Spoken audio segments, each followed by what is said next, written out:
Simi, the whole world seems to be crazy over the new royal prince. Yes, and in fact वो पूरा history India में तक आ चुका है. यहाँ तक के फ्रंट पेज टैबलॉइड्स वही कैरी कर रहे हैं कि जो लिटिल प्रिंस पैदा हुए हैं, prince George, what's it going to be like, and everybody seems to be coming up with their own theories all over the world. So I have got an exclusive chat with a renowned astronumerologist, Anupam V. Kapil. So we have him on the phone on our Page 3 studios, and वो काफ़ी interesting theory दे रहे हैं कि ये lady Diana हैं जो rebirth लेके वापस आई हैं in the form of a grandson. So let's go straight to the chat over the telephone.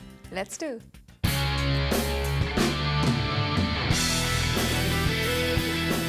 अनुपम, आपका कहना है कि यहाँ पर कोई पॉसिबिलिटी है कि लेडी डायना ही जो हैं वो रीबर्थ लेके आ गई हैं as the little prince in prince William and Kate Middleton's life. जी हाँ, इसमें तो कोई शक ही नहीं है. ये there is no question of probability, ये सर्टेनिटी है. मैं श्योर हूँ, मैं बहुत एक्साइटेड हूँ इस बात से कि ये एक रीइंकार्नेशन है. लेडी डायना ने फिर जन्म लिया है एज द न्यू प्रिंस.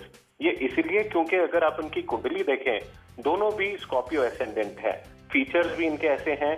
इसके अगर बच्चे के अगर आप हाथ देखें, अगर फोटोग्राफ्स ग्लो अप करके, और लेडी डायना के नेल्स देखें, स्पैटुलेट नेल्स कहते हैं पामिस्ट्री के अंदर, एक वो है. सेकेंडली, बच्चा जो है कुंडली देखने पे लगता है कि ज्यादा स्टडीज में होशियार नहीं होने वाला. And you will remember that lady Diana did not shine academically.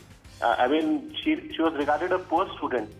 She has attempted and failed all her O levels twice. सबसे इम्पोर्टेंट चीज कैसे पता चलता है हमें रीइंकार्नेशन है? पहली बात तो दोनों कैंसेरियंस हैं. इम्पोर्टेंट बात है 22 जुलाई 2013 अगर इन डिजिट्स को ऐड कर दो, 22 का टोटल जो है 4 है, that is a straight number. और डिजिट्स को ऐड करने पे डेस्टिनी नंबर मिलता है, कार्मिक डेस्टिनी नंबर, जिसका टोटल आता है 8. और लेडी डायना जिस दिन डेथ हुआ है 31 अगस्त 1997, अगर इंडिविजुअली इन नंबर्स को रिड्यूस करो, यू गेट द कोड 488. तो 31 का 4 जो है इनके 22 तारीख के जन्म से मिलता है. और पूरे डेट को अगर आप जो न्यू बॉर्न बेबी के ऐड करो तो 8 है. इतना सारा कंडीशन आप देखें मैच होते हैं. दूसरी बात, नेचर स्टडीज के अंदर भी मैंने आपको बताया कि ये ठीक नहीं थे, और रिलेशनशिप्स के अंदर भी ऐसा ही होने वाला है. He is going to, the relationships इनके लिए काफी चैलेंजिंग होने वाले हैं. पर्सनल रिलेशंस की बात कर रहे हैं आप? ये हाँ, मैं बिल्कुल पर्सनल रिलेशनशिप्स की बात कर रहा हूँ. अनुपम, ये नहीं हो सकता कि ये जस्ट कोइंसिडेंसेस हो? देखो, कोइंसिडेंसेस तो है ही नहीं. नंबर्स और ज्योतिष दोनों भी ये पॉइंट कर रहा है. लेकिन अगर आप, ये भी एक मान्यता नहीं है, साइंटिफिक स्टडीज किए गए, आप अगर पढ़े हैं तो रीइंकार्नेशन के जो ये क्लासिक केस है, जो यंग अगर डेथ होती है किसी की, वो भी एक्सीडेंटल डेथ होती है, तो वो अपने अनफुलफिल्ड डिजायर्स जो हैं पूरे करने के लिए सेम फैमिली में बर्थ लेते हैं, और more so with royal families and all.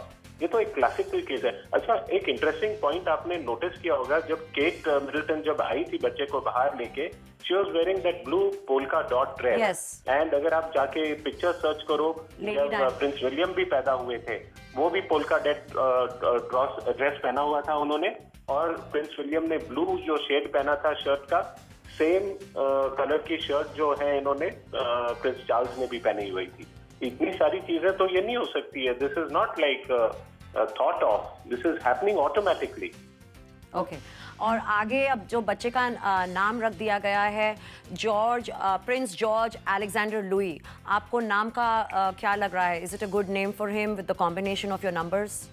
देखो, इसके ऊपर मेरी ये राय है कि इनको जॉर्ज लुई नाम यूज करना चाहिए, वो भी लुई के अंदर डबल आई करके, क्योंकि जॉर्ज जो अलेक्जेंडर लुई का अगर हम टोटल देखें तो 13 नंबर पे आता है, और एंटायर वेस्टर्न वर्ल्ड जो है 13 नंबर को अच्छा नहीं मानता है.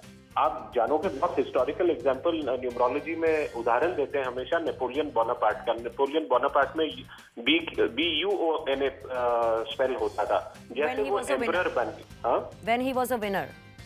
हाँ, और वो जैसे एम्परर बन गए, उनको उन्होंने क्या ख्याल आया, किसी ने सजेस्ट किया, और वो यू ड्रॉप कर दिया नाम से. जैसे यू ड्रॉप कर दिया, वाइब्रेशन टोटल 13 हो गया. And we all know, not only did he lose power, he was captured and sent as a prisoner, जहाँ के last days of his life he spent at the Saint Helena prison and he died there. Kate Middleton का भी total 13 आ रहा है. 4 number है जो कि ये प्रिंस के साथ जो है. तो मैं तो कहूंगा कि केट मिडलटन को भी एक एन डालना चाहिए इसके अंदर, तो उनका 54 वाइब्रेशन से उनको पर्सनल लाइफ के अंदर भी बड़ा हैप्पीनेस मिलेगा. After all life is not only about power and wealth. We need personal happiness in our life. That's so important. Well, Anupam, अगर नेपोलियन उस जमाने में if he could believe in dropping a letter from his name, तो आजकल तो पूरी दुनिया ही numerology और एस्ट्रोलॉजी में बिलीव कर रही है, एंड खास करके everything Indian. So hopefully royal family आपकी ये बातों को कहीं पर सुन लेगी या इंटरनेट पर देख लेगी, and they will probably take your suggestions so that they can have a more successful life ahead. But right now we are very happy for the royal family like the rest of the world, and thank you so much for talking to Pastry, Anupam. Once more, it was great to have you on the show. Thank you very much. My pleasure too. क्या आप सहमत हैं कि royal baby George है lady Diana के reincarnation? Send your views on Twitter @ZoomTV #page3.